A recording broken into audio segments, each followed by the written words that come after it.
La lluvia golpeaba sin piedad las ventanas del modesto piso de Violeta Castellano en el viejo barrio de Villarrío, una pequeña ciudad de la provincia de Buenos Aires. Violeta se asomó a la ventana, observando las nubes grises que se cernían sobre la ciudad, creando una sensación de desesperanza que resonaba extrañamente con su estado interior. En 15 días se casaría con Mauricio Beltrán, heredero de una de las familias más poderosas de la ciudad. Un anillo de compromiso de plata con un diamante pequeño pero impecable pesaba sobre su dedo. Su presentación a Mauricio se había producido en circunstancias que muchos calificarían de mágicas. Violeta trabajaba en la biblioteca municipal, donde catalogaba ediciones raras y dirigía veladas literarias para escolares. Un lluvioso día de abril, 12 meses atrás, Mauricio entró en la biblioteca huyendo de un chaparrón repentino. Alto, con el pelo oscuro perfectamente peinado, vestido con un traje caro, parecía un extraterrestre de otro mundo entre las gastadas estanterías y el olor a papel viejo. ¿Puede decirme si tiene algo sobre historia económica argentina?, preguntó entonces, y Violeta, acostumbrada a las visitas de ancianos o estudiantes de la universidad más cercana, se sorprendió por su presencia. «Por supuesto», respondió. «Sígame». Mientras caminaban entre los estantes, Violeta sintió su mirada clavada en ella, y de pronto le vino a la mente una frase de la novela de Cortázar sobre los hilos invisibles que unen a las personas, aunque aún no se den cuenta. «¿Cuánto tiempo llevas trabajando aquí?», preguntó Mauricio cuando ella le entregó 5 voluminosos volúmenes. 3 años, respondió Violeta, desde que me gradué en la universidad. ¿Y no te aburres entre estos...? Hizo una pausa, mirando alrededor de la biblioteca. ¿Reliquias polvorientas? No había desprecio en su voz, sino auténtica curiosidad, y eso permitió a Violeta sonreír en lugar de sentirse insultada. «Los libros son las únicas cosas que se vuelven más valiosas con la edad», respondió, «a diferencia de tantas otras cosas en nuestro mundo». Esta frase pareció intrigar a Mauricio, y le pidió que le enseñara las ediciones más antiguas de la biblioteca. Violeta lo condujo con el entusiasmo de una guía turística por las colecciones cerradas, hablándole de las primeras ediciones de Sarmiento y Borges. La lluvia terminó, pero Mauricio se quedó en la biblioteca hasta la hora de cierre y luego la invitó a un café al otro lado de la calle. Su primera conversación duró hasta casi medianoche. Hablaron de literatura, de la arquitectura del viejo Buenos Aires, de recuerdos de infancia y de sueños.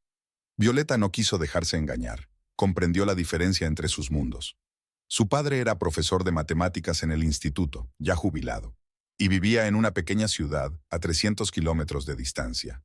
Su madre, Rosario, trabajaba como costurera en un taller de un barrio vecino.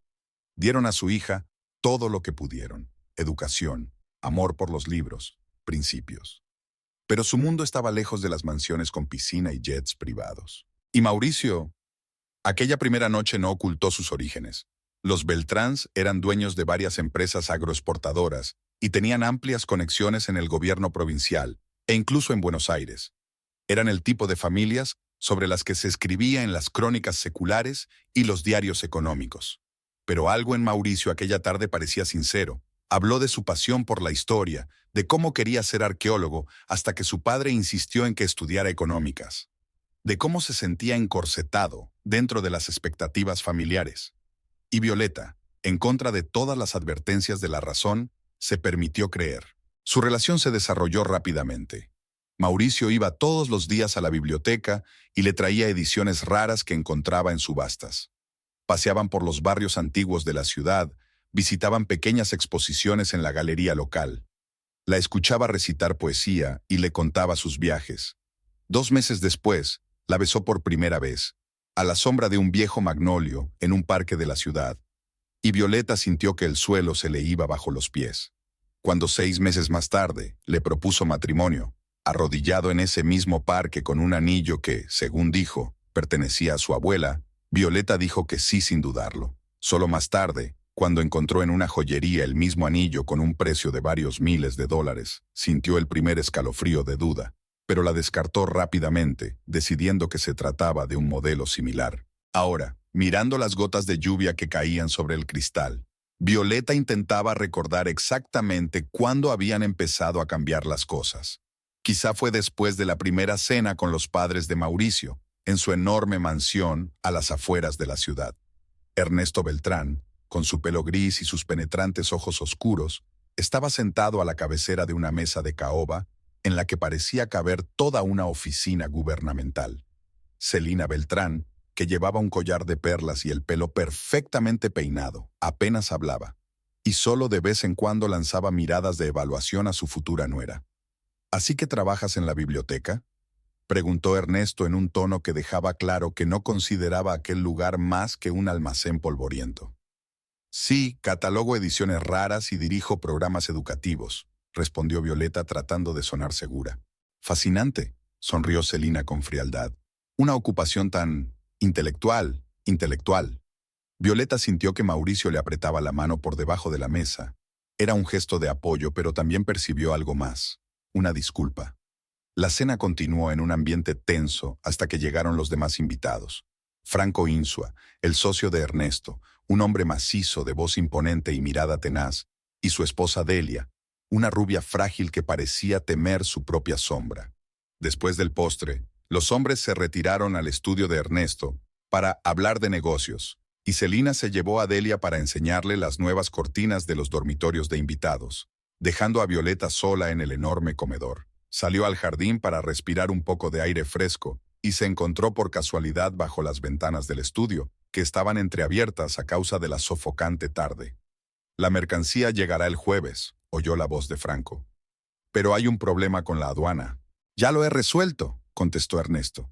Menéndez consiguió su parte y pondrá un corredor verde. ¿Y si cambia de opinión? Era la voz de Mauricio, y Violeta se quedó helada, sorprendida por la frialdad de su tono, completamente diferente a la forma en que le había hablado. Entonces encontraremos la manera de recordarle esas fotos de su último viaje a Río, rió Ernesto. O su mujer podría recibir un paquete muy interesante. Violeta sintió que las náuseas le subían a la garganta. ¿De qué estaban hablando? ¿Qué clase de mercancía? ¿Y quién era Menéndez? Sabía que la empresa Beltrán exportaba productos agrícolas, pero esta conversación sonaba muy diferente. ¿Y los nuevos contactos en Bogotá?, preguntó Franco. ¿Son fiables? Absolutamente, respondió Mauricio. El clan Oliveira controla 3 puntos de entrada y tiene contactos en el gobierno. Con ellos podemos duplicar el volumen. ¡Estupendo!, sonó complacida la voz de Ernesto. Así que la inversión en los nuevos almacenes del norte dará sus frutos. A veces pienso que deberíamos haber empezado esta línea de negocio mucho antes. La agricultura nunca ha dado estos ingresos. Violeta se apartó de la ventana, sintiendo el sudor frío que sobresalía de su espalda. No era ingenua. Como había crecido en un pueblo pequeño donde todos se conocían, había oído hablar de contrabando, de tráfico de drogas desde Colombia y Bolivia, de funcionarios corruptos. ¿Estaba realmente implicada la familia de su futuro marido? Al día siguiente, intentó hablar con Mauricio sobre lo que había oído, pero él lo descartó, diciendo que se trataba de especialidades de café y frutas exóticas, para las que a veces era necesario simplificar los trámites aduaneros. Es una práctica comercial, cariño, dijo, besándola en la frente. Si no, no puedes competir. No llenes tu hermosa cabeza con estos aburridos detalles. Violeta quiso creerle. Quería pensar que simplemente había malinterpretado lo que había oído. Al fin y al cabo, ¿qué sabía ella de comercio internacional? Su mundo era el de los libros y las ideas, no el de los contratos y las declaraciones de aduana.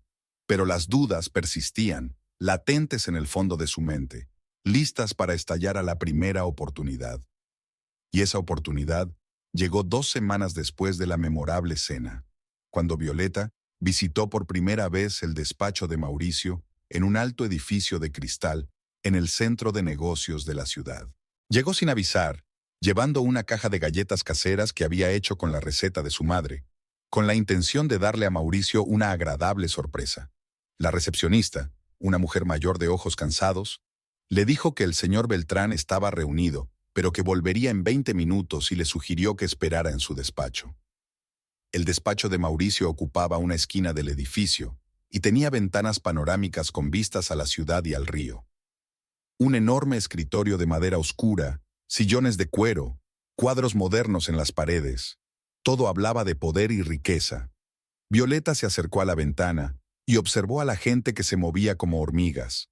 Se sentía fuera de lugar en aquel espacio, con su sencillo vestido y una caja de galletas caseras. La puerta se abrió sin llamar, y Violeta se dio la vuelta, esperando ver a Mauricio. Pero en lugar de él, entró en el despacho una joven a la que Violeta no había visto nunca. Era alta, con el pelo largo y negro. Llevaba un vestido rojo ajustado y unos zapatos de tacón tan alto que Violeta pensó en la posibilidad de que se rompiera un tobillo. «Oh», la mujer se detuvo al ver a Violeta. No sabía que Mauricio tenía una reunión. «Yo no tengo una reunión», replicó Violeta, sintiéndose extrañamente irritada. «Soy su prometida, Violeta Castellano». Algo brilló en los ojos de la mujer. ¿Sorpresa? ¿Decepción? Pero fue rápidamente sustituido por una sonrisa profesional. Salomé Montero se presentó, extendiendo una mano con una manicura perfecta. La nueva ayudante de su prometido. Es un placer conocerla. Mauricio me ha hablado mucho de usted. El apretón de manos de Salomé fue fuerte, casi masculino, y Violeta sintió un desagradable escalofrío recorrerle la espalda. ¿En serio?, preguntó. Y no había dicho nada de una nueva ayudante. «Oh, solo llevo una semana trabajando aquí», se rió Salomé, con una risa tan melodiosa como el tintineo de las copas de cristal. «Hay mucho que aprender, ¿sabe? Mauricio es un jefe muy exigente». Dijo el nombre de Mauricio con una entonación como si fueran viejos amigos o algo más, y Violeta sintió que algo en su interior se apretaba. «Traje estos documentos», continuó Salomé, colocando una carpeta sobre la mesa. «Mauricio me pidió que los preparara para la reunión con los socios colombianos. Dile que estaré en la sala de conferencias preparando la presentación». Cuando Mauricio entró en el despacho 10 minutos después, su rostro expresaba sorpresa, rápidamente sustituida por una sonrisa. «Violeta, qué agradable sorpresa». Se acercó a ella y le besó la mejilla, pero ella notó que su mirada se deslizaba hacia la puerta, como si esperara ver a alguien más. «Te he traído unas galletas», dijo señalando la caja. «La receta de mi madre». «Qué bien», respondió él, pero no abrió la caja. «Ahora tengo una reunión importante, mucho trabajo que hacer. ¿Quizá podamos vernos esta noche?» «Claro». Violeta se levantó sintiéndose fuera de lugar. «Tu nueva ayudante trajo unos papeles y dijo que estaría en la sala de conferencias». «Ah, sí, Salomé». Mauricio cogió una carpeta de la mesa. «Es una magnífica profesional, una gran incorporación a nuestro equipo». «Ni siquiera sabía que buscabais una nueva ayudante», dijo Violeta, tratando de mantener un tono de voz desenfadado. «Fue decisión de mi padre», se encogió de hombros Mauricio.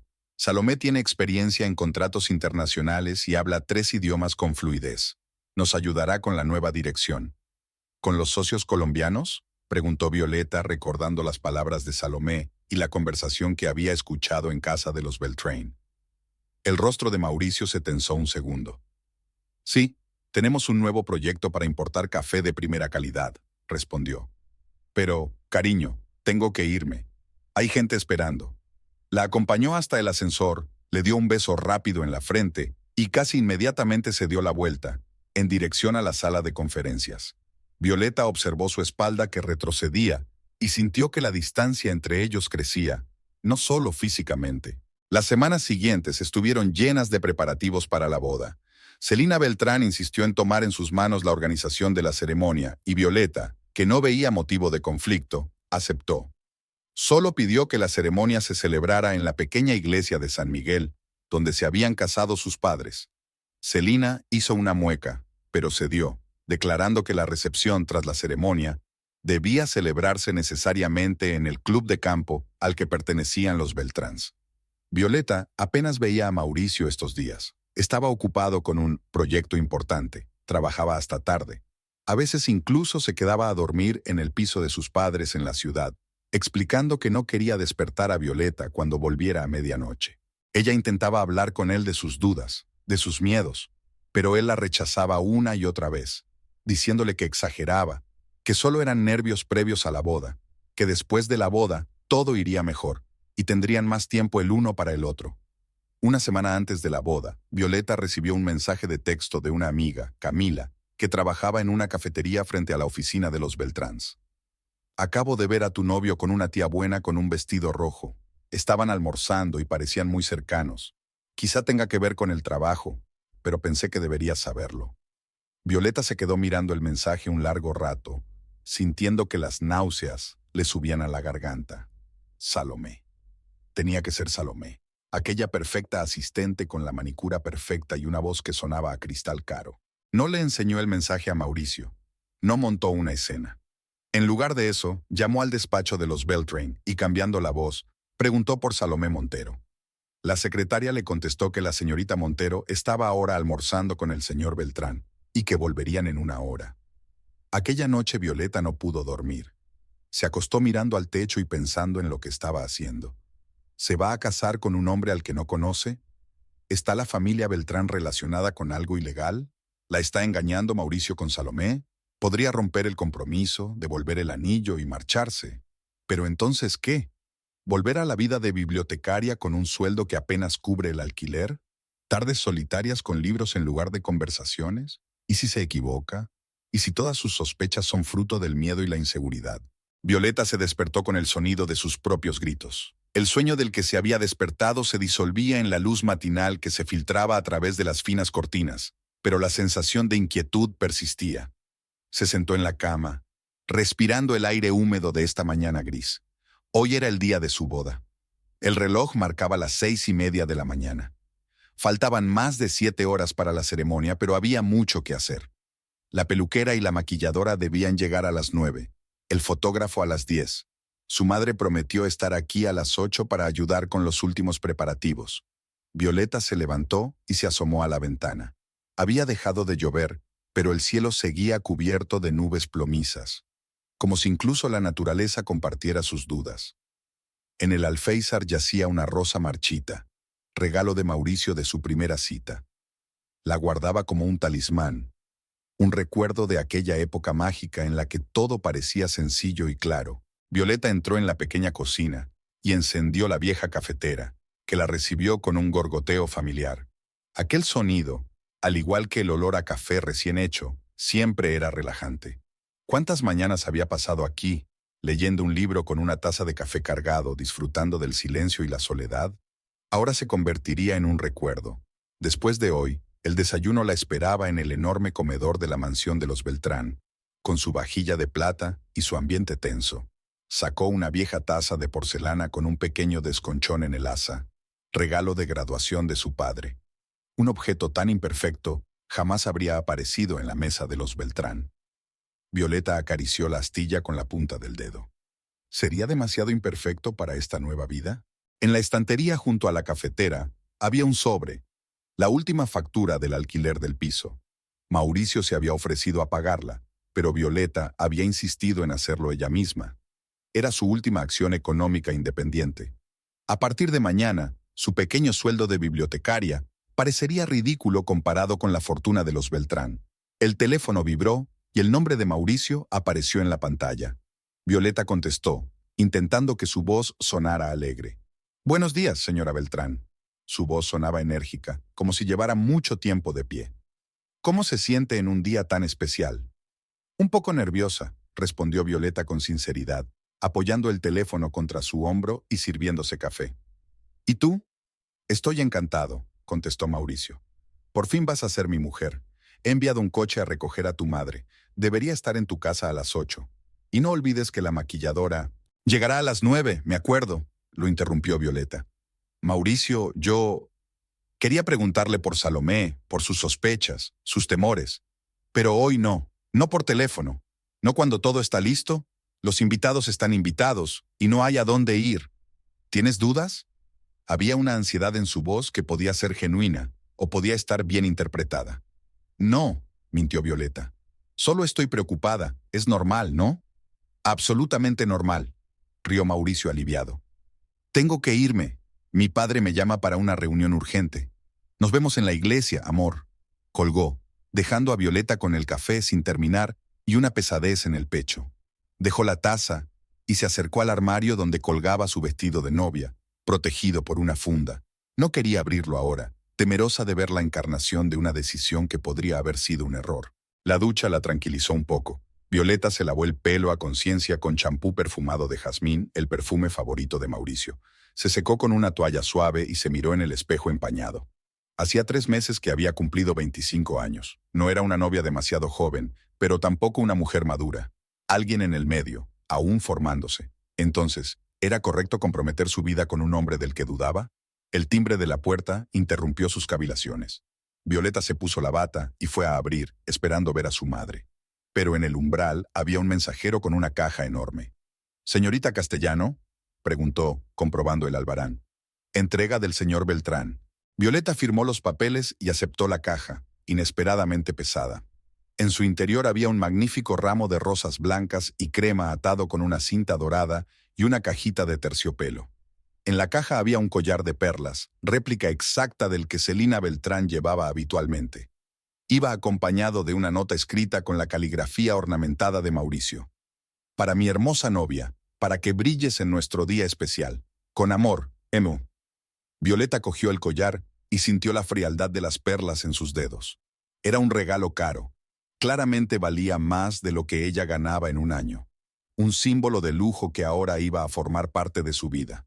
Pero al mirar aquellas perlas impecables, Violeta no pudo evitar pensar que parecían lágrimas. Lágrimas heladas y silenciosas. Una nueva campanada anunció la llegada de Rosario Castellano. La madre de Violeta estaba pálida y cansada, pero sus ojos brillaban de felicidad al ver a su hija. «Mi tesoro», abrazó a Violeta con fuerza. «Por fin ha llegado tu gran día». Se dirigieron a la cocina, donde Violeta ofreció café a su madre. Rosario se fijó en el collar de perlas que seguía sobre la mesa. «¿Un regalo de Mauricio?», preguntó tocando suavemente las perlas. «Sí, lo ha enviado esta mañana», respondió Violeta, sirviendo café en las tazas. «Se parece al que lleva su madre». Rosario miró a su hija con atención. «Sigues preocupada». No era una pregunta, sino una afirmación. «Puedo verlo en tus ojos». Violeta se sentó junto a su madre, apretando la taza entre las manos. «No sé si estoy haciendo lo correcto, mamá», susurró. «A veces pienso que Mauricio no es el hombre con el que me voy a casar, que solo me muestra la parte de mí que yo quiero ver». Rosario removió el café pensativa. «Cuando me casé con tu padre, mi madre me dijo que en todo matrimonio hay 3 verdades. La verdad de él, la verdad de ella y lo que realmente ocurre», dijo en voz baja. «Con los años, me he dado cuenta de que incluso las personas más cercanas nunca se conocen del todo. Todos guardamos secretos, cambiamos, descubrimos nuevas facetas de nuestra personalidad.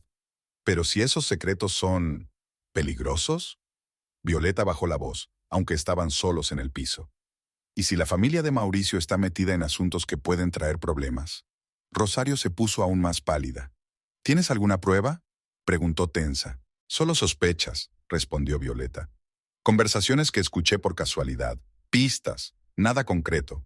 Rosario respiró hondo y tomó las manos de su hija entre las suyas. «Escúchame bien, Violeta», dijo. «Si cancelas la boda ahora, se armará un escándalo. Los Beltrans pueden ser enemigos peligrosos, pero si te casas y descubres algo ilegal, podrías convertirte en cómplice». «¿Qué debo hacer?». La voz de Violeta sonaba desesperada. Rosario guardó silencio durante largo rato, como si estuviera sopesando sus palabras. «Cásate», dijo al fin. «Pero ten cuidado, observa, reúne información, y si encuentras algo realmente peligroso o ilegal, vete inmediatamente. Siempre tendrás un hogar, conmigo, con tu padre». Violeta asintió, sintiéndose extrañamente aliviada de que la decisión se hubiera tomado por ella. Terminaron el café en silencio, solo interrumpido por el ruido de la ciudad al otro lado de la ventana. A las 9 en punto, llegaron la maquilladora y la peluquera enviadas por Celina Beltrán. Traían consigo un arsenal de maquillaje y herramientas. La mujer rubia de mediana edad se presentó como Elena, la mejor maquilladora de bodas de la ciudad, y su colega, un joven con un piercing en la ceja como Ramón, estilista del mejor salón. «Te convertiremos en la reina del día», le aseguró Elena, extendiendo sus herramientas sobre la mesa. «¿La señora Beltrán dice que prefieres un estilo clásico?». Violeta quiso decir que nunca lo había hablado con Celina, pero guardó silencio. Era la primera de muchas pequeñas cosas que ahora se decidirían por ella. Pasó las 2 horas siguientes sumida en la niebla, mientras Elena y Ramón trabajaban en su imagen, transformando a una simple bibliotecaria en una novia de la alta sociedad. Se peinó con un elegante recogido con pequeñas perlas y se maquilló para realzar su belleza natural sin dejar de ser discreta y elegante. Cuando el fotógrafo llegó a las 11, Violeta estaba casi lista. Solo le faltaba ponerse el vestido y los complementos. El fotógrafo se llamaba Lucas, un hombre bajito y enérgico con el pelo siempre despeinado. Enseguida se puso al mando, colocando las luces y determinando los mejores ángulos en el reducido espacio del piso. Estupendo, estupendo, murmuró, haciendo tomas de prueba. Ahora vamos a ponernos el vestido y a hacer fotos de verdad. Rosario ayudó a su hija a ponerse el vestido de novia. Lo había elegido Celina, clásico, de pesada seda marfil, con cuello alto y mangas largas decoradas con finos bordados. Elegante, caro, pero no el que habría elegido la propia Violeta, que prefería estilos más sencillos y ligeros. Al mirarse en el espejo, apenas se reconocía. El impecable maquillaje, el elaborado peinado, el lujoso vestido y el collar de perlas creaban la imagen de una mujer de la alta sociedad. Una mujer que Violeta nunca había sido y probablemente nunca sería a pesar de su matrimonio con Mauricio. «Pareces una princesa», susurró Rosario, luchando por contener las lágrimas. «Preciosa», exclamó Lucas apretando el disparador de la cámara. «Ahora unas fotos con mi madre y luego tenemos que ir a la iglesia. Se nos acaba el tiempo». A la 1:30, la limusina negra enviada por los Beltrain esperaba en la entrada. Lucas ya había salido hacia la iglesia para prepararse para filmar la ceremonia. Violeta y Rosario bajaron las escaleras, atrayendo las miradas de admiración de los vecinos que nunca habían visto una novia tan guapa en su humilde barrio. «¿Estáis seguras?», preguntó Rosario en voz baja mientras subían a la limusina. «Aún estás a tiempo de cambiar de opinión». Violeta apretó la mano de su madre. «Me caso», respondió, «y voy a esperar lo mejor». Tardaron 20 minutos en llegar a la iglesia de San Miguel. Era una antigua iglesia de estilo colonial, con paredes agrietadas y una modesta decoración interior. La única concesión al lujo eran los enormes ramos de rosas blancas y crema dispuestos a lo largo del pasillo y en el altar, sin duda obra de un florista profesional contratado por Celina. A la entrada de la iglesia, les recibió el padre de Violeta, Antonio Castellano, un hombre canoso de ojos amables y sonrisa tímida. Abrazó a su hija con cuidado de no arrugarle el vestido. «Mi niña», susurró, y Violeta sintió que se le llenaban los ojos de lágrimas. «No llores», dijo Rosario rápidamente. «Elena te matará si te estropeas el maquillaje». Eso hizo reír a Violeta, y la tensión se relajó un poco. Estaban en el pequeño vestíbulo de la iglesia, esperando la señal del organizador de la boda, y Violeta sentía que se le aceleraba el pulso. En unos minutos, sería la esposa de un hombre del que dudaba. La esposa de un hombre cuya familia podía tener un lado oscuro en el que ella temía siquiera pensar. «¿Preparada?», preguntó el organizador, un joven con un traje perfectamente ajustado. Los invitados tomaron asiento y comenzó la música. Violeta asintió y Antonio le ofreció la mano. Las puertas se abrieron y las primeras notas de la marcha nupcial llenaron el espacio de la iglesia. Violeta respiró hondo y entró bajo el brazo de su padre. La iglesia estaba llena de invitados, los familiares de los Beltrán, sus socios, algunos amigos de Violeta de la biblioteca y la universidad. Estaban de pie mientras la novia empezaba a caminar hacia el altar, donde la esperaba Mauricio, con un traje negro perfecto, una sonrisa impecable y ojos brillantes. Violeta caminaba lentamente, como en un sueño. Su mirada estaba fija en Mauricio, pero por el rabillo del ojo vio a Salomé Montero sentada en la tercera fila a la derecha. La asistente de Mauricio vestía un ajustado vestido azul que resaltaba su impecable figura, y miraba la escena con una expresión que Violeta no lograba descifrar, ni tristeza, ni envidia, algo intermedio. Cuando Violeta por fin llegó al altar, Antonio le pasó simbólicamente la mano a Mauricio. La mano del novio era cálida y firme, su sonrisa deslumbrante. «Eres preciosa», susurró. La ceremonia pasó como un borrón. Violeta oyó las palabras y los votos del cura, pero todo parecía irreal, como si le estuviera ocurriendo a otra persona. Cuando llegó el momento de intercambiar los anillos, notó que le temblaban los dedos. El anillo de oro, engastado con pequeños diamantes, brillaba ahora en su mano junto al anillo de compromiso, como símbolo de una unión que probablemente ya estaba condenada. Tras la ceremonia, los invitados se trasladaron al club de campo, donde se había organizado una recepción. Una enorme carpa instalada en el inmaculado césped acogió a más de 200 invitados. La decoración estaba engalanada con colores blancos y dorados, y miles de lucecitas creaban la sensación de un cielo estrellado. Los músicos interpretaban composiciones clásicas y los camareros servían champán y aperitivos gourmet. Violeta y Mauricio se sentaron en la mesa principal, para recibir las felicitaciones. Celina Beltrán, con un elegante vestido plateado y un collar de perlas apenas más lujoso que el de Violeta, estaba sentada a la derecha de su hijo, lanzando de vez en cuando miradas críticas a su nueva nuera. Ernesto Beltrán, macizo e imponente con su traje oscuro, parecía satisfecho, aunque su sonrisa no le llegaba a los ojos. Rosario y Antonio Castellano parecían fuera de lugar entre tanta ostentación y lujo. Sus modestos trajes, comprados especialmente para el evento, eran claramente inferiores a los trajes de diseño de los invitados Beltrán. Se sentaron un poco separados, hablando en voz baja y manteniéndose juntos como dos viajeros perdidos en tierra extraña. Violeta vio que Franco Insua, el socio de Ernesto, se acercaba al padre de Mauricio y le decía algo al oído. El rostro de Ernesto cambió, se puso tenso y asintió.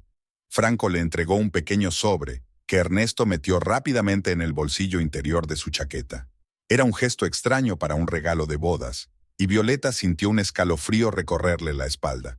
«¿En qué estás pensando, esposa mía?», preguntó Mauricio, inclinándose hacia ella. «Pareces preocupada». «Estoy un poco cansada», mintió Violeta. «Todas estas felicitaciones, fotos, es solo un poco más». Le apretó la mano. «Después de la tarta podremos irnos. Nuestro avión sale a medianoche». Hacia el anochecer sirvieron una enorme tarta nupcial, una obra de arte de 5 pisos decorada con flores frescas y motivos dorados. Violeta y Mauricio la cortaron ante los flashes de las cámaras y los aplausos de los invitados. Pero cuando Mauricio levantó su copa para brindar, Violeta se dio cuenta de que su mirada se detenía un segundo en Salomé, que permanecía a un lado, perfectamente guapa, con su vestido azul. Después del pastel, los recién casados comenzaron a despedirse de sus invitados. Violeta abrazó fuertemente a sus padres, sintiendo que el corazón se le estrujaba al pensar en la separación. «Llámame todos los días», susurró Rosario. «Y acuérdate de nuestra conversación». Violeta asintió, demasiado emocionada para hablar. Después, Mauricio y ella fueron acompañados a la limusina que los llevaría al aeropuerto. El vestido de novia había sido sustituido por un elegante traje color crema para el viaje, elegido por Celina. Cuando la limusina se alejó del club, Violeta exhaló un suspiro de alivio. Por fin estaban solos, sin miradas, sin tener que mantener la fachada de la pareja perfecta. «¿Te encuentras bien?», preguntó Mauricio, pasándole el brazo por los hombros. «Has estado un poco rara todo el día». «Solo nerviosa», contestó Violeta. «Era un día importante». «El más importante», asintió él. «Y todo salió perfecto. Mi madre se superó con la organización». Violeta asintió, sin ganas de discutir. No ahora, cuando por fin se dirigían a su viaje de bodas, donde tal vez podría conocer mejor al hombre con el que acababa de casarse. Su jet privado, otra manifestación de la riqueza de los Beltráns, despegó exactamente a medianoche, rumbo al Caribe. El vuelo estaba equipado con todas las comodidades posibles, incluido el dormitorio donde Violeta y Mauricio pasaron su noche de bodas. A pesar del cansancio y el agotamiento emocional, Violeta se entregó a su marido, tratando de no pensar en su posible infidelidad, en los sospechosos negocios de su familia y en todas las dudas que la atormentaban. Al amanecer desembarcaron en una pequeña isla privada que, según explicó Mauricio, pertenecía a un amigo de su padre y se la habían cedido por una semana. La isla era un lugar paradisíaco, con playas de arena blanca, aguas color esmeralda y una lujosa villa rodeada de palmeras y flores exóticas. Los 7 días siguientes fueron como un sueño. Nadaron en aguas cristalinas, tomaron el sol en la playa, exploraron el mundo submarino con máscaras de buceo y cenaron a la luz de las velas en la terraza de la villa. El personal, cocinera, camarera y mayordomo, se ocupó de todas sus necesidades sin dejar de ser casi invisible. Pero incluso aquí, lejos de la realidad, Violeta no podía relajarse del todo. Notaba cómo Mauricio se retiraba periódicamente para hablar por teléfono, cómo se ponía tenso al recibir ciertos mensajes, cómo su mirada se ausentaba cuando creía que ella no la miraba. En su tercer día en la isla, mientras desayunaban en la terraza, Mauricio recibió una llamada y se apartó para hablar. Violeta oyó retazos de conversación, algo sobre un retraso en la entrega, un problema con la aduana, la necesidad de más inversión. Cuando volvió, su rostro estaba tenso. ¿Problemas en el trabajo?, preguntó Violeta con cautela. «Nada que no se pueda solucionar», respondió Mauricio, pero la sonrisa no le llegaba a los ojos. A veces los negocios requieren soluciones poco convencionales. ¿Qué quieres decir con fuera de lo común? Violeta decidió arriesgarse y hacer una pregunta directa. ¿Tiene algo que ver con lo que hablaban tu padre y Franco en el estudio cuando mencionaron a Menéndez y las fotografías? La cara de Mauricio se congeló, y por un segundo Violeta vio algo duro, casi cruel, en sus ojos. Pero el momento pasó, y él se rió, aunque la risa sonó poco natural. Fantaseas demasiado, querida, dijo, sirviéndose otro café.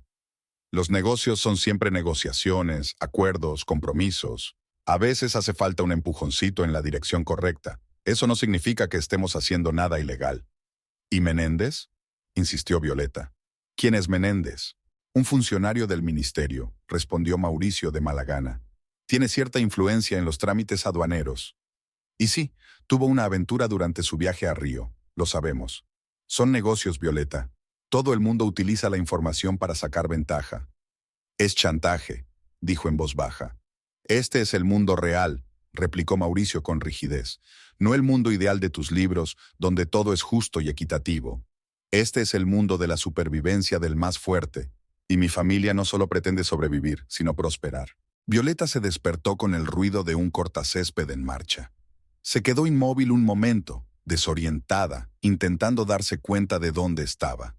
Las pesadas cortinas de terciopelo solo dejaban pasar un fino rayo de luz matinal que caía sobre el suelo de mármol del dormitorio.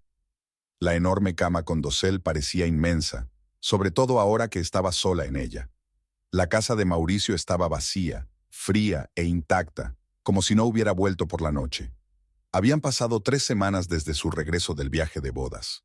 3 semanas que deberían haber sido el comienzo de su feliz vida de casados, pero que se habían convertido en una serie interminable de desayunos incómodos, noches en vela y veladas solitarias. Mauricio pasaba cada vez más tiempo en la oficina, llegaba tarde a casa cuando Violeta ya dormía, o no llegaba, explicando que estaba de viaje de negocios. Violeta se sentó en el borde de la cama, sintiendo la frialdad del mármol bajo sus pies descalzos. El reloj de la mesilla marcaba las 7:30 de la mañana. Demasiado temprano para la mujer de Beltrán, como Celina le había recordado en repetidas ocasiones. Pero Violeta no podía renunciar a su costumbre de madrugar. Ahora, sin embargo, no tenía motivos para darse prisa. Había dejado de trabajar en la biblioteca después de la boda, bajo la presión de Celina, que lo consideraba essay para una nuera de los Beltrán, y con el consentimiento a regañadientes de Mauricio, que parecía más preocupado por la opinión de su madre que por los deseos de su esposa. Los días de Violeta estaban ahora llenos con nada. Almuerzos sociales con las esposas de los socios de Ernesto, paseos sin rumbo por lujosos centros comerciales, raras visitas a sus padres, cuyas vidas parecían ahora tan alejadas de la suya, y horas duras y agobiantes en la enorme mansión que nunca sería su hogar. Violeta se puso su bata de seda y se acercó a la ventana. La mansión de los Beltrán estaba situada en el barrio más prestigioso de la ciudad, en lo alto de una colina que dominaba la ciudad y el río. 20 habitaciones, una biblioteca, un cine en casa, una piscina cubierta, una pista de tenis, un garaje para 10 coches. Debería haber sido impresionante, pero Violeta no sintió más que vacío al contemplar el césped inmaculadamente cuidado, donde el jardinero cortaba metódicamente la hierba ya de por sí perfecta. En el cuarto de baño de mármol italiano, con grifos dorados y espejos de cuerpo entero, Violeta se lavó la cara con agua fría, intentando animarse. Su reflejo parecía pálido y cansado. Las ojeras daban fe de noches en vela, pensando y preocupándose. Vestida con un sencillo vestido de algodón, una de las pocas prendas que se había traído de su antigua vida, Violeta bajó a la planta baja. En la enorme y moderna cocina, Andrés, el cocinero, ya estaba preparando el desayuno. «Buenos días, señora Beltrán», la saludó con una leve inclinación. «¿Qué le apetece desayunar? ¿Tortilla con trufas? ¿Croissants? ¿Tostadas con aguacate?» «Solo café y tostadas, por favor», respondió Violeta. «Y por favor, llámame Violeta». Andrés sonrió y negó con la cabeza. «La señora Beltrán, padre, insiste en el protocolo», dijo sirviéndole el café en una fina taza de porcelana. «Pero le agradezco su amabilidad». Violeta se sentó a la mesa junto a la ventana que daba al jardín. Prefería desayunar aquí que en el comedor formal donde Ernesto y Celina solían comer. Se calentó las manos sobre la taza de café y observó cómo la luz de la mañana jugaba con las gotas de rocío que cubrían las rosas del jardín. ¿El señor Mauricio no volvió anoche?, preguntó a Andrés en voz baja, aunque ya sabía la respuesta. No, señora, contestó la cocinera, poniéndole delante la tostada de aguacate, a pesar de su modesto pedido.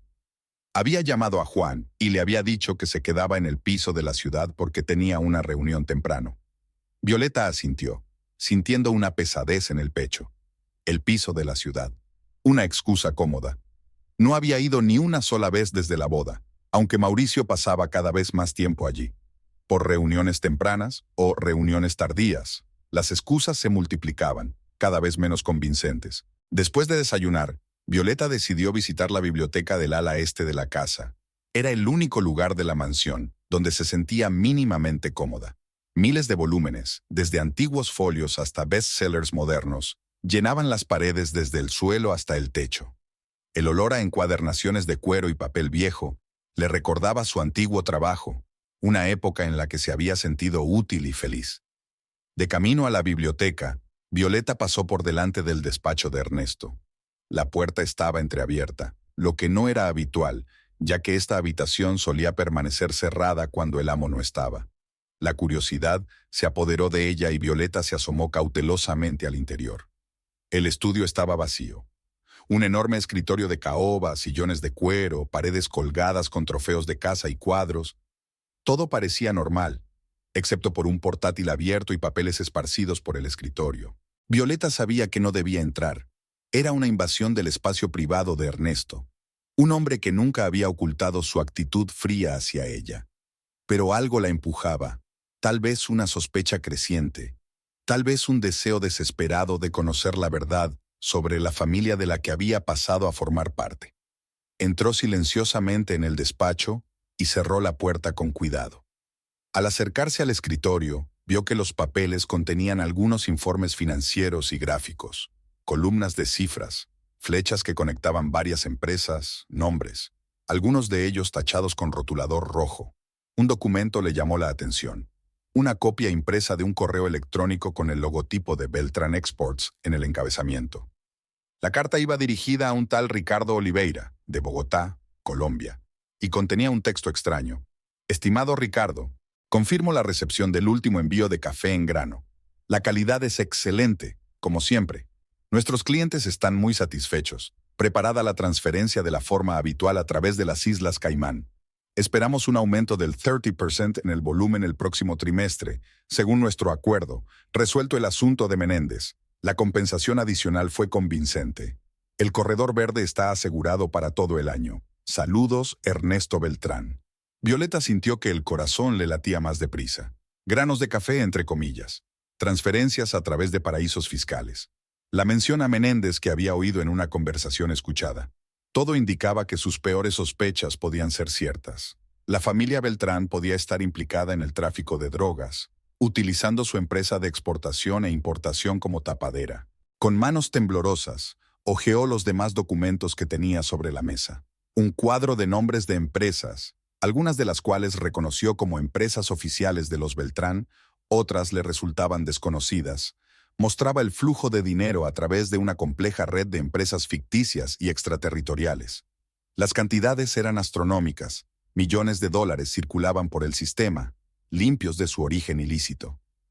El repentino ruido de pasos en el pasillo hizo que Violeta se quedara helada. Colocó rápidamente los documentos en su sitio, intentando restablecer su orden anterior, y se apartó del escritorio. La puerta del despacho se abrió y Ernesto Beltrán, un hombre corpulento, de rostro imponente y ojos sagaces, apareció en el umbral. «Violeta», su voz era firme, pero había sospecha en sus ojos. «¿Qué haces en mi despacho?». Violeta trató de calmar su respiración, agradeciendo mentalmente su formación como actriz en el club de teatro de la universidad. «Disculpe, señor Beltrán», dijo, esperando que su voz sonara natural. «Me dirigía a la biblioteca y vi la puerta abierta. Quería comprobar si todo estaba bien y cerrarla». Ernesto la miró con una larga mirada de estudio antes de asentir. «Es muy considerado por tu parte», dijo sin ocultar su escepticismo.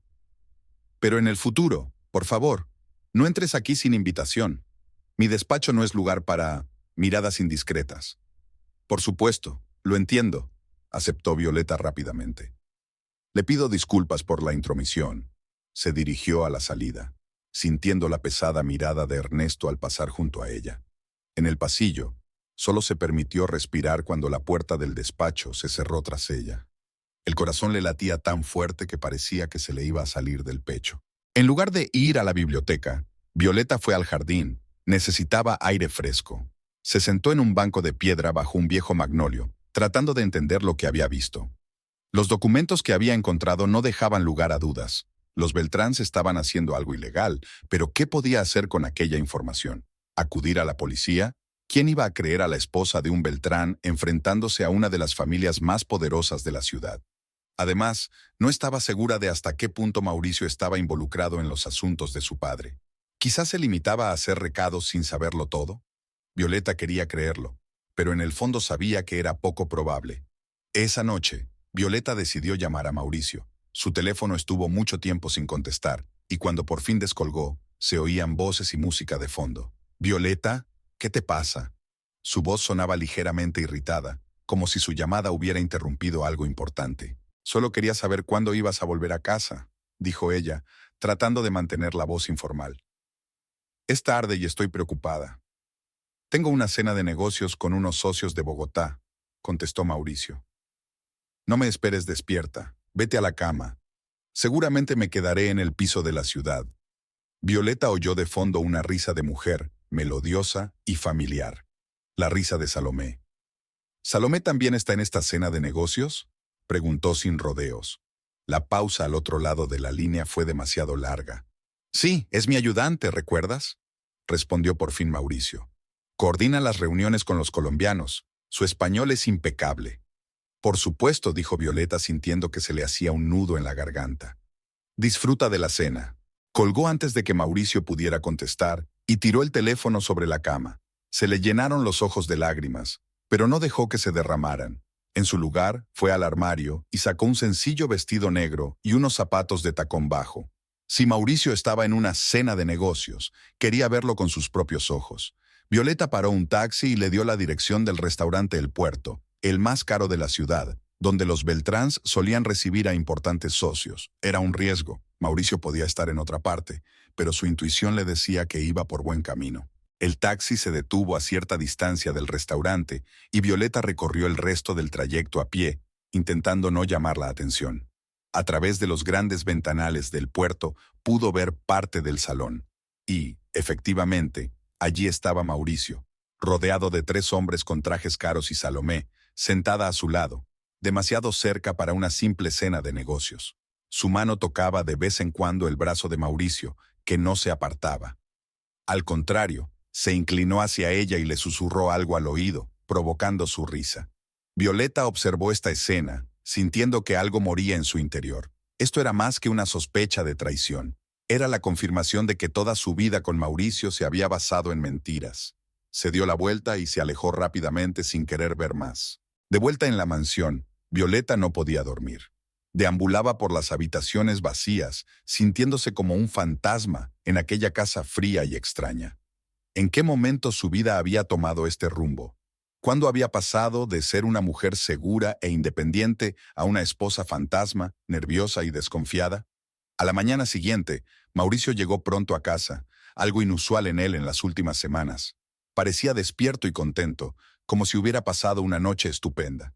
Violeta se reunió con él en el salón, donde estaba sentada con una taza de café sin tocar, mirando al vacío.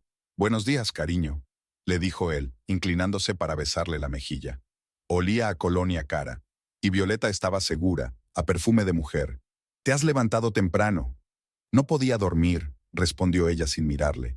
«Después de veros a Salomé y a ti anoche en el restaurante». Mauricio se quedó helado y su rostro perdió por un momento la expresión de suficiencia. «¿Me estabas siguiendo?», preguntó, y en su voz había más sorpresa que vergüenza. «Quería ver con mis propios ojos lo que es una cena de negocios», respondió Violeta con amargura. Y así fue. Mauricio se hundió en la silla frente a ella, su rostro impenetrable una vez más. «¿Qué viste exactamente, Violeta?», preguntó con frialdad. ¿A mí y a mi ayudante en una cena con importantes socios? ¿Cuál fue el delito? Te vi tocarla, susurrarle al oído, reírte. Violeta intentó mantener la calma, pero le temblaba la voz. No parecía una relación de negocios. Mauricio suspiró con la mirada de un hombre que está perdiendo la paciencia.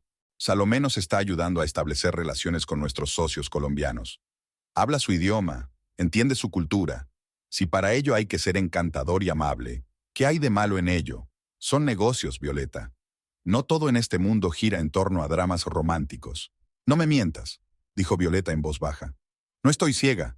Veo lo que hay entre vosotros. Veo cómo la miras, cómo encuentras cualquier excusa para no volver a casa. Te estás volviendo paranoico, replicó Mauricio con frialdad. Empieza a ser agotador. Tengo un trabajo, obligaciones con mi familia y mi empresa. No puedo seguir informándote de cada movimiento que hago.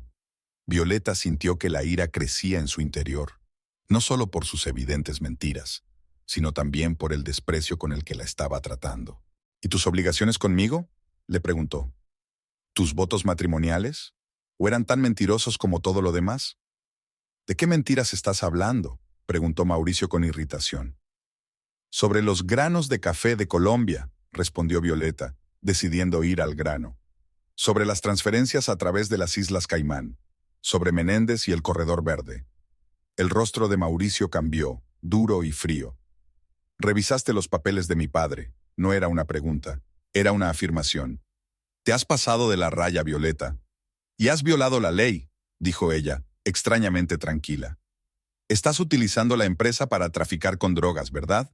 Por eso necesitas contactos en aduanas, por eso esos complicados esquemas financieros. Mauricio se levantó tan bruscamente que su silla se inclinó hacia atrás. No sabes de lo que estás hablando. Su voz era tranquila, pero se notaba la amenaza.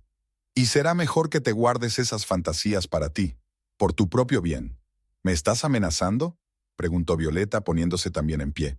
¿A tu mujer? Te lo advierto, respondió Mauricio. Hay cosas que no te conciernen. El negocio familiar es una de ellas. Disfruta de los lujos que te proporciona. No hagas preguntas innecesarias sobre sus fuentes. Con esas palabras se dio la vuelta y abandonó la habitación, dejando a Violeta con la sensación de que acababa de cruzar el punto de no retorno. Se hundió en la silla y sintió que le temblaban las manos. Esperaba que Mauricio lo negara todo, que la convenciera de que había malinterpretado lo que había visto.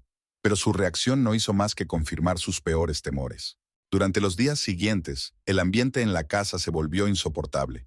Mauricio apenas hablaba con Violeta, pasaba todo el tiempo en la oficina o en su piso de la ciudad. Ernesto Beltrán empezó a vigilarla más de cerca y a seguirla con la mirada. Incluso los criados parecían mantener las distancias, como si percibieran la tensión. Al quinto día de su enfrentamiento, Violeta descubrió que su teléfono móvil había desaparecido. Recordaba perfectamente que lo había dejado en la mesilla de noche, pero ahora no estaba por ninguna parte. Después de buscarlo por toda la habitación, bajó las escaleras y pidió ayuda a la nueva asistenta, María. «No he visto su teléfono, señora», dijo María, frotándose nerviosamente el borde del delantal. «Pero el señor Beltrán padre entró en su habitación esta mañana, cuando usted estaba en el jardín». Violeta sintió un escalofrío. ¿Ernesto en su habitación, cogiendo su teléfono? Ya no era una paranoia, era una amenaza real. Esa tarde, mientras Violeta estaba sentada en la biblioteca, intentando concentrarse en un libro, una vieja edición de Borges que le recordaba su vida anterior, se abrió la puerta y entró Franco Insúa, el socio de Ernesto. Fue inesperado. Franco nunca había buscado su compañía. Violeta dijo cerrando la puerta tras de sí: «Me alegro de verte con buena salud». Algo en su tono la hizo recelar. Franco era un hombre corpulento, de rostro imponente y ojos que parecían verlo y juzgarlo todo. «Señor Insúa», Violeta cerró el libro. «¿A qué debo esta atención?». Franco se acercó. Su enorme figura parecía ocupar todo el espacio de la biblioteca. «Hace tiempo que quería hablar con usted», dijo, sentándose en la silla frente a ella, «sobre algunos asuntos delicados que, según he oído, te preocupan». «No sé a qué se refiere», respondió Violeta con cautela. «Sobre tu interés en ciertos aspectos del negocio familiar», continuó Franco, observando su reacción. «Ernesto mencionó que habías descubierto unos documentos que podrían haber sido malinterpretados por el ojo inexperto». Violeta guardó silencio, consciente de que cualquier palabra que pronunciara podría ser utilizada en su contra. Verás, Violeta. Franco se inclinó más hacia ella, con voz más baja pero más clara. Los negocios a veces exigen flexibilidad con respecto a ciertas normas y leyes, sobre todo en nuestro país, donde la corrupción y la burocracia pueden estrangular cualquier empresa. Los Beltrán son una familia respetada, con una larga historia y profundas raíces en esta ciudad. Han creado mucho, han dado trabajo a cientos de personas y apoyan la economía local. ¿Traficando con drogas?, preguntó Violeta sin rodeos, decidiendo que fingir no tenía sentido. A Franco no pareció sorprenderle su brusquedad. Tráfico, una palabra tan fea, dijo con una leve sonrisa. Preferimos pensar en ello como diversificación de las inversiones. Al fin y al cabo, ¿qué es la cocaína sino un producto agrícola de la más alta calidad que nuestro país puede ofrecer al mundo? Es ilegal, dijo Violeta con firmeza, e inmoral. La moral, la ley, todos son convenciones creadas para controlar a las masas, se encogió de hombros Franco. Solo respondemos a la demanda. Si no fuera por nosotros, lo estaría haciendo otro, quizá menos profesional. Se quedó callado, mirándola con expresión pensativa.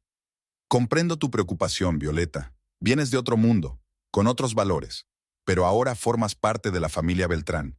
Tu vida lujosa, tu posición en la sociedad, todo proporcionado por el mismo negocio que tanto condenas. Nunca pedí lujos, replicó Violeta, y nunca acepté formar parte de una organización criminal. Sin embargo, aceptaste un anillo de compromiso, le recordó Franco con dulzura. Dijiste sí, quiero delante del altar. Te convertiste en una Beltrán, y ahora tienes que elegir, ser leal a tu nueva familia o afrontar las consecuencias de tus actos. Las fuertes gotas de lluvia tamborileaban sobre el cristal, desdibujando el contorno del jardín al otro lado de la ventana. Violeta estaba sentada en su habitación, observando cómo el manto gris de agua convertía en borrosos los cuidados parterres de flores y los arbustos perfectamente recortados, los límites entre la verdad y la mentira, entre el amor y la traición, entre el pasado que había perdido y el futuro que temía eran igual de borrosos. Había pasado una semana desde su conversación con Franco Insua, una semana en la que Violeta apenas veía a Mauricio, que parecía evitar deliberadamente cualquier contacto con ella. Ernesto y Celina Beltrán se comportaban como de costumbre, fríos y distantes, aunque Violeta notaba cómo sus ojos la seguían de cerca, evaluando cada uno de sus movimientos, cada una de sus palabras. Esa mañana había quedado con su madre en una cafetería del centro de la ciudad, un raro momento de libertad y normalidad que le hacía mucha ilusión. Pero el tiempo había arruinado sus planes. Rosario había llamado a primera hora de la mañana para decirle que, debido a un fuerte aguacero que había inundado varias calles, no podría llegar a la ciudad. Lo siento, cariño. La voz de su madre sonaba preocupada. Quizá mañana haga mejor tiempo. Por supuesto, mamá. No te preocupes, respondió Violeta, tratando de mantener la voz alegre. Cuídate mucho. Cuando Violeta colgó el teléfono, el nuevo que había comprado para sustituir al que había desaparecido, con un nuevo número que solo conocía su madre, sintió el peso de la soledad que pesaba sobre ella. Este día no sería diferente de los demás. Horas sin rumbo en una enorme casa vacía, llena de frío y secretos. Se acercó a la ventana y pasó la mano por el cristal, limpiando la condensación para poder ver mejor el mundo exterior. La lluvia no iba a parar. Las corrientes de agua corrían por los senderos del jardín, formando pequeños riachuelos que arrastraban los pétalos caídos de las rosas. De repente, Violeta sintió que no podía permanecer entre aquellas paredes ni un momento más. Como un pájaro atrapado, se agitó contra los barrotes de su jaula dorada, jadeando por la falta de libertad. Necesitaba salir, aunque solo fuera un rato, aunque solo fuera bajo la lluvia. Se vistió rápidamente con unos simples vaqueros, un jersey y una chaqueta impermeable, y bajó las escaleras intentando no llamar la atención del personal.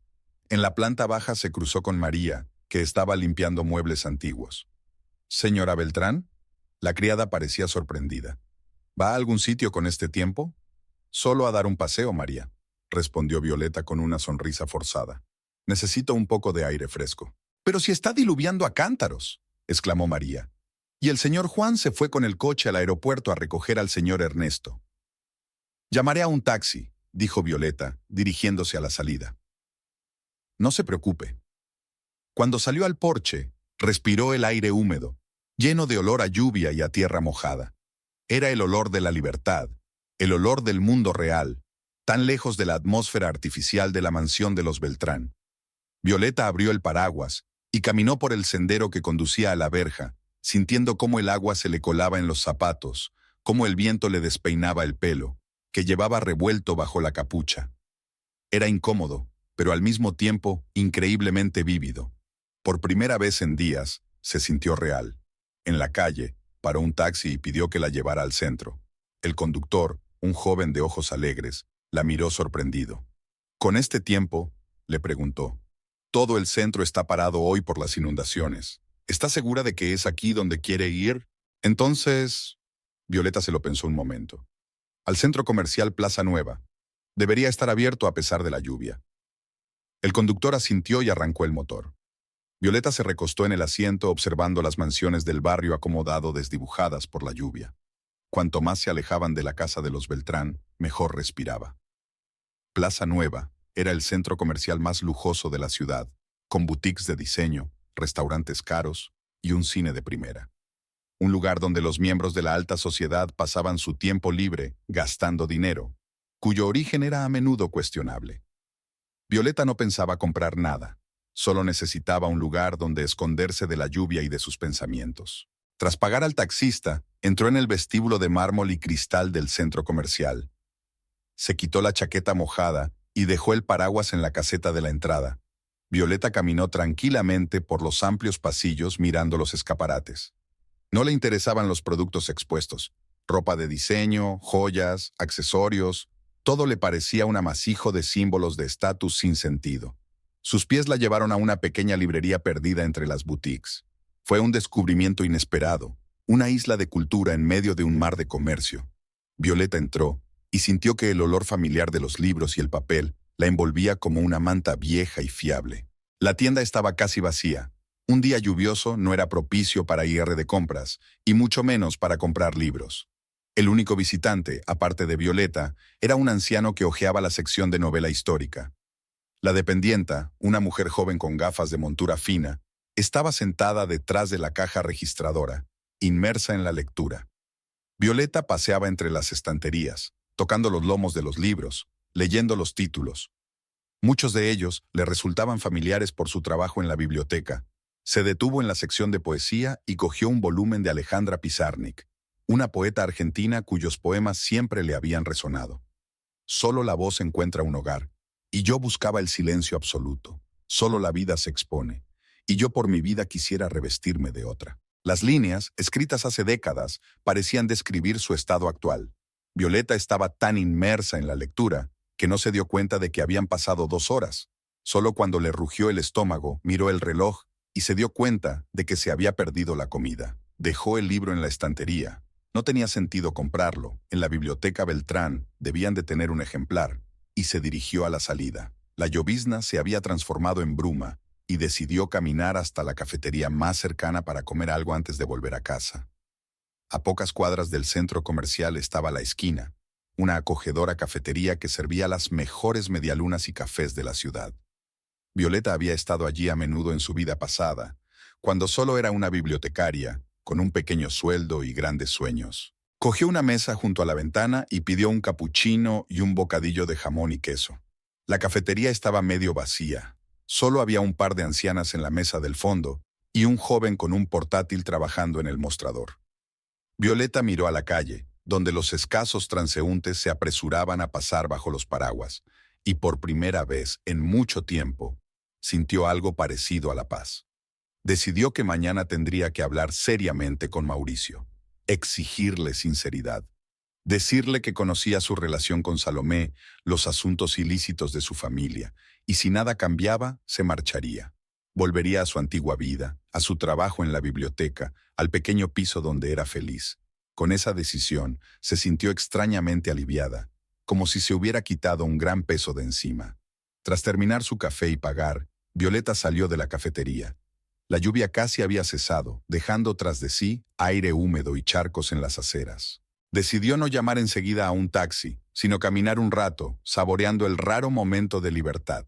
El piso de los Beltrain estaba a pocas manzanas, un moderno edificio de cristal y hormigón que se alzaba sobre los viejos edificios del centro histórico. Violeta nunca había estado allí desde la boda, aunque sabía que Mauricio solía pasar allí la noche. Al pasar por delante del edificio, se detuvo de repente, sintiendo que su corazón aceleraba su carrera.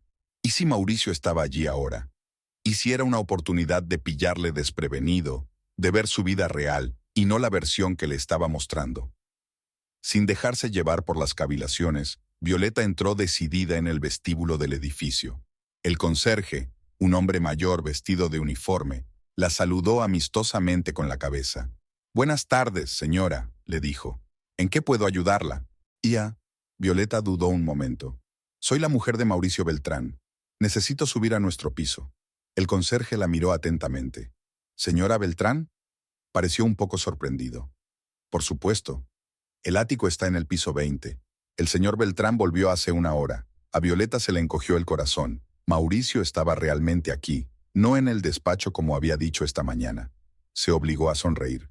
«Gracias, conozco el camino». Mientras subían en el ascensor, Violeta sintió que su determinación crecía. Estaba cansada de las mentiras, de fingir, de sentir que su vida se desmoronaba. Hoy quería la verdad, por amarga que fuera. El ascensor se detuvo en el piso 20. Las puertas del ático estaban justo enfrente. Violeta respiró hondo y llamó al timbre. No contestó nadie. Volvió a llamar durante más tiempo. Silencio. Recordó que debía tener las llaves. Mauricio le había dado un manojo de llaves de todas las propiedades de los Beltrán justo después de la boda. Violeta nunca las había usado, pero siempre las llevaba en un pequeño bolso. Encontró la llave correcta, la introdujo en la cerradura y la giró. La puerta se abrió en silencio. Violeta entró en el espacioso vestíbulo, decorado en un estilo moderno. Paredes blancas, muebles minimalistas, cuadros abstractos en marcos estrictos. Del interior del piso llegaban voces apagadas. Tratando de mantener sus pasos lo más silenciosos posible, Violeta atravesó el salón en dirección al dormitorio. La puerta estaba entreabierta, y por la rendija vio lo que siempre había temido ver. Mauricio y Salomé Montero, desnudos, en una cama que debería haber sido solo suya y de su marido. Durante unos segundos, Violeta permaneció inmóvil, paralizada por lo que veía. Entonces algo en su interior se rompió, la última barrera que contenía sus emociones. Empujó la puerta con tanta fuerza que chocó contra la pared. «¡Qué escena tan conmovedora!», dijo con una voz que no reconoció, fría, sarcástica, llena de veneno. Mauricio y Salomé se levantaron de un salto, cogiendo una manta para taparse. La cara de Salomé expresaba miedo y vergüenza, pero Mauricio, tras un segundo de sobresalto, parecía más molesto que avergonzado. «Violeta», dijo, como si su nombre fuera una palabrota. «¿Qué haces aquí?» «Esa es mi pregunta», respondió ella. «¿Qué hace mi marido en la cama con otra mujer cuando debería estar trabajando?» Salomé empezó a recoger frenéticamente su ropa, que estaba desparramada por el suelo. «Creo que me voy», murmuró, evitando mirar a Violeta. «No, quédate», dijo Violeta con frialdad. «¿Por qué interrumpir la diversión? Solo quiero oír una explicación». Mauricio se levantó, rodeándose las caderas con la sábana. Su rostro adoptó la expresión pétrea que ella había visto durante su último enfrentamiento. «¿Una explicación?», repitió. «¿Este lugar necesitaba explicaciones? Usted ve lo que ve». «Sí, tengo una relación con Salomé». «Sí, te mentí». «¿Estás contento?» «¿Por qué?», preguntó Violeta, sintiendo que su voz temblaba desafiando su deseo de mantenerse fuerte. «¿Por qué tuviste que casarte conmigo si amas a otra persona?» Mauricio rió, una risa corta y desagradable. «¿Amas?», repitió. «¿Quién habla de amor? Nuestro matrimonio fue una ganga, Violeta. Mi padre quería que me estableciera, que formara una familia, que creara la imagen de un respetable hombre de negocios. Tú eras perfecta para ese papel, educada, de familia respetable, lo bastante atractiva para salir bien en las fotos de las crónicas sociales. Y tu origen de clase media añadía picante a la historia. El heredero de los Beltránov elige a una modesta bibliotecaria. ¡Qué trama más romántica! Cada palabra golpeaba a Violeta como una bofetada, pero se obligaba a mantenerse erguida sin demostrar cuánto le dolía. ¿Y Salomé?, preguntó mirando a la mujer que ahora se vestía rápidamente, de pie junto a la ventana. «¿Forma parte de qué trato?» «Salomé entiende las reglas del juego», contestó Mauricio, lanzando a su ama una mirada que no contenía ni un ápice de ternura. Conoce el negocio y sabe cómo sobrevivir en él. ¿Así que todo era mentira? Violeta no podía creer que el hombre al que amaba pudiera ser tan frío, tan calculador. ¿Desde el principio? No todo. Mauricio se encogió de hombros. Me gustaste mucho cuando nos conocimos. Tu ingenuidad, tu fe en los grandes ideales, era refrescante. Pero luego empezaste a hacer preguntas, a meter las narices en cosas que no te incumbían. Dejaste de sentirte cómodo. ¿Y ahora?, preguntó Violeta, sintiéndose extrañamente tranquila, como si todo esto le estuviera ocurriendo a alguien más que a ella misma. ¿Qué va a pasar ahora? Ahora, dijo Mauricio, sacando una bata del armario y poniéndosela. Nos separaremos civilizadamente. Firmarás los papeles del divorcio que ha preparado nuestro abogado. Recibirás una pensión decente con total confidencialidad y seguiremos con nuestras vidas. ¿Y crees que aceptaré eso?, preguntó Violeta. ¿Después de todo lo que me has hecho?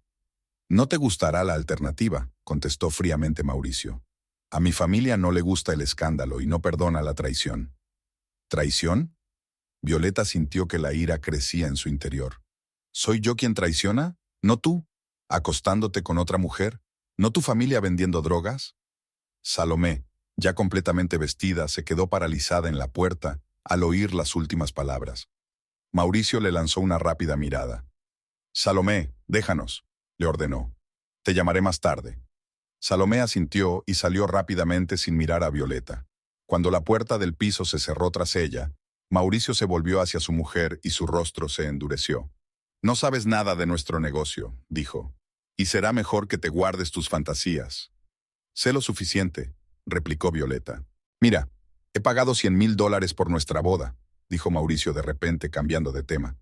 Una recepción lujosa, una luna de miel en una isla privada, tu vestido de un diseñador famoso, joyas, todo para crear la ilusión de un matrimonio perfecto. Y ahora que lo has arruinado con tus sospechas y tus fisgoneos, quiero que me devuelvas ese dinero. Violeta le miró fijamente, incapaz de creer lo que oía. ¿Quieres que te devuelva el dinero de la boda? Casi se rió ante lo absurdo de la situación. No tengo tanto dinero, ya lo sabes. Tus padres tienen una casa, dijo Mauricio con frialdad.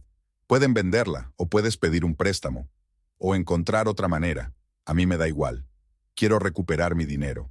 Estás loco, susurró Violeta, dándose cuenta de que el hombre que tenía delante era un completo desconocido, nada que ver con el hombre al que había llegado a amar. No te pagaré ni un céntimo. Entonces, Mauricio se acercó a ella, con los ojos fríos como el hielo. Deberías pensar en la seguridad de tus padres. El barrio donde viven es cada vez más peligroso.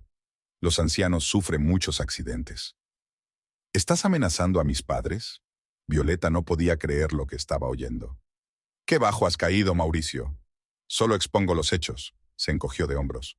La elección es tuya, $100,000 o las consecuencias. Violeta lo miró fijamente y de repente todo se volvió claro como el cristal.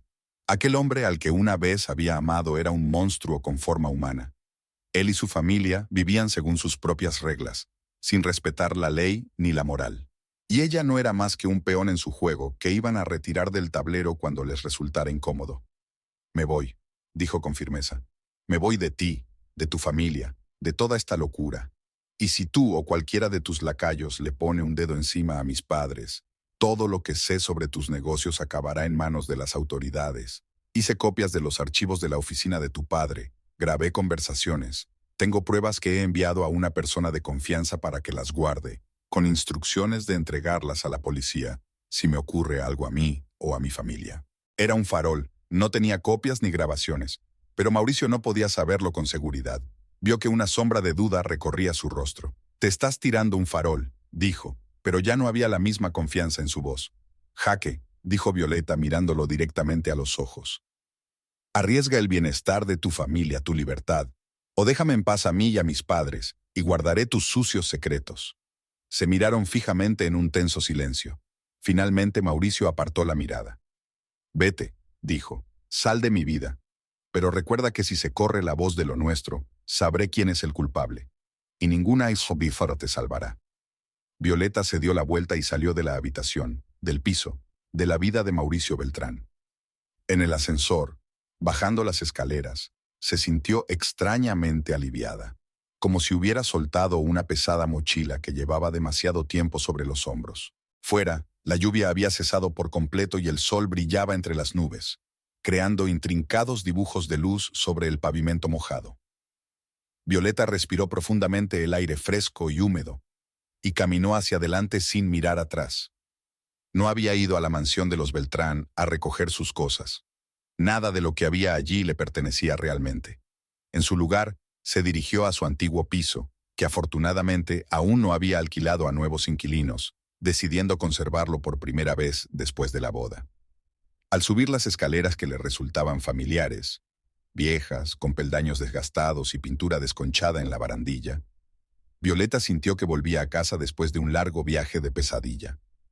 Aún conservaba la llave del piso, que llevaba en el mismo llavero que las llaves de la propiedad de los Beltrán, como si tuviera la corazonada de que algún día la necesitaría. Abrió la puerta y entró en el espacio polvoriento y descuidado que una vez había sido su santuario. Todo estaba igual. Estanterías repletas de volúmenes andrajosos, un viejo sofá con la tapicería desgastada, la mesa de la cocina donde había escrito artículos para la revista literaria local, fotos de sus padres en la pared. Violeta se tumbó en el sofá, levantando una nube de polvo, y por primera vez en semanas se permitió llorar, no de pena ni de resentimiento, sino de alivio, y al darse cuenta de su propia libertad. Mañana sería un nuevo día. Llamaría al director de la biblioteca y preguntaría si su antiguo puesto estaba vacante. Visitaría a sus padres y les contaría la verdad, no toda para no ponerlos en peligro, pero sí lo suficiente para que entendieran por qué había vuelto. Empezaría a construir su vida de nuevo, ladrillo a ladrillo, día a día. Y a los Beltráns, déjales vivir en su mundo de mentiras y crimen.